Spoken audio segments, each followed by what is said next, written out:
क्या जन्म कुंडली के अनुसार यह ज्ञात किया जा सकता है कि विवाह के उपरांत पहले लड़का होगा या लड़की?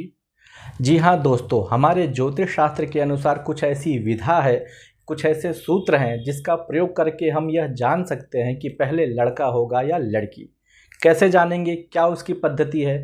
तो सर्वप्रथम हम देखते हैं कि सूर्य, चंद्र, मंगल जो हमारे नवग्रह बताए गए हैं, उन नवग्रहों में जो शुक्र है, वह शुक्र का कारक होता है, वीर्य का कारक होता है, ओज का कारक होता है, बल का कारक होता है।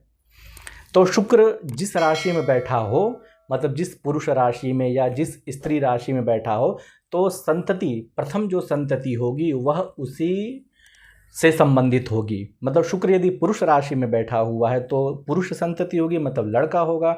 और यदि शुक्र स्त्री राशि में बैठा हुआ है तो स्त्री संतति अर्थात लड़की होगी।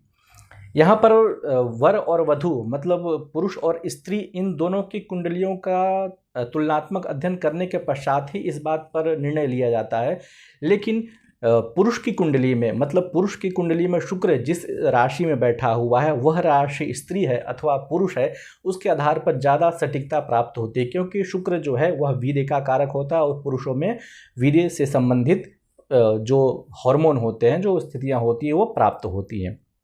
तो जन्म कुंडली में, विशेष करके पुरुष की जन्म कुंडली में यदि शुक्र पुरुष राशि में है तो लड़का होगा, और स्त्री की जन्म कुंडली में भी यदि ऐसी स्थिति बन रही है, दोनों की कुंडलियों में यदि सामान्य स्थिति बन रही है, पुरुष पुरुष दोनों में प्राप्त हो रहे हैं, तो निश्चित रूप से कहना चाहिए, और दोनों में यदि एक ही जैसी स्थिति लड़की लड़की वाली स्थिति प्राप्त हो रही है तो वो कहना चाहिए। लेकिन केवल स्त्री की अपेक्षा, स्त्री में वस्तुतः बृहस्पति कारक होता है शुक्र की अपेक्षा, तो स्त्री की कुंडली की अपेक्षा पुरुष की कुंडली में यदि आप इसको प्रयोग करके देखेंगे तो निश्चित रूप से आप इसको सत्य पाएंगे। वस्तुतः पंचम भाव भी अपना इसमें विशेष स्थान रखता है, लेकिन इसको अत्यधिक प्रयोगों से सिद्ध किया गया और इसको कई बार अनुभव में भी इसको पाया गया। आप भी इसका प्रयोग करके देखिएगा और कमेंट बॉक्स में इस बात को जरूर सूचित कीजिएगा। यहाँ पर केवल बात हो रही है कि प्रथम संतति कौन होगी, लड़का होगा या लड़की होगी।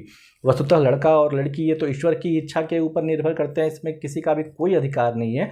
लेकिन जन्म कुंडली में कुछ ऐसे सूत्र दिए गए हैं, कुछ ऐसे फॉर्मूला दिए गए हैं ज्योतिष शास्त्र में, जिससे आप जान सकते हैं। तो चलिए हम बात करते हैं कि पुरुष और स्त्री राशि हम कैसे जानें। तो जो सम संख्या वाली जितनी भी राशियाँ होती है, मतलब 2, 4, 6, 8, 10, 12, अर्थात वृषभ राशि, कर्क राशि, कन्या राशि, वृश्चिक राशि, मकर राशि और मीन राशि, ये राशियाँ जो सम राशियाँ होती हैं इनको हम कहते हैं स्त्री राशि।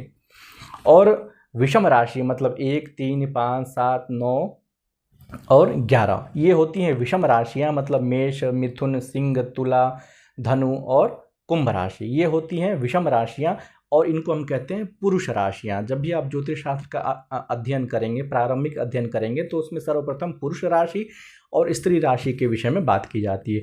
तो पुरुष राशि, स्त्री राशि, मतलब जितने भी विषम राशियाँ हैं वह होती हैं पुरुष राशियाँ, जितनी भी सम राशियाँ होती हैं वह होती हैं स्त्री राशियाँ। यदि पुरुष की जन्म कुंडली में इन राशियों में, मतलब यदि पुरुष राशि में यदि शुक्र बैठा हुआ है तो निश्चित रूप से जो प्रथम संतति होगी वह होगा लड़का।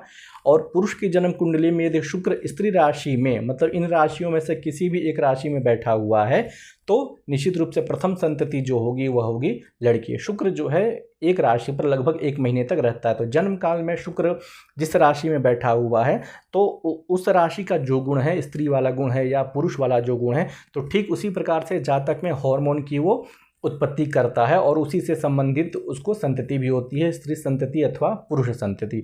तो आप इस फॉर्मूले का अवश्य प्रयोग करके देखिएगा। ये मतलब मैंने जो प्रयोग किया है तो बहुत हद तक ये सटीकता को प्राप्त हुआ है, लेकिन फिर भी आप भी अपने जन्म कुंडली में या किसी अन्य की जन्म कुंडली में इसका प्रयोग करके देखिएगा। इसमें एक बात और विशेष रूप से मैं बताना चाहूँगा कि जो द्विस्वभाव राशियाँ हैं, जैसे 3, 6, 9, 12, मतलब मिथुन राशि, कन्या राशि, धनु राशि और मीन राशि, ये ड्यूअल राशियाँ हैं, मतलब द्विस्वभाव वाली राशियाँ हैं। तो इनमें जो संतति पैदा होती है तो प्रायः, जैसे मान लीजिए मिथुन राशि होती है पुरुष राशि। तो मिथुन राशि में यदि किसी जातक के जन्म कुंडली में शुक्र बैठा हुआ है तो उसे 2 लड़के की संभावना अत्यधिक होती है लड़की की अपेक्षा, ऐसा प्रयोग में पाया गया है।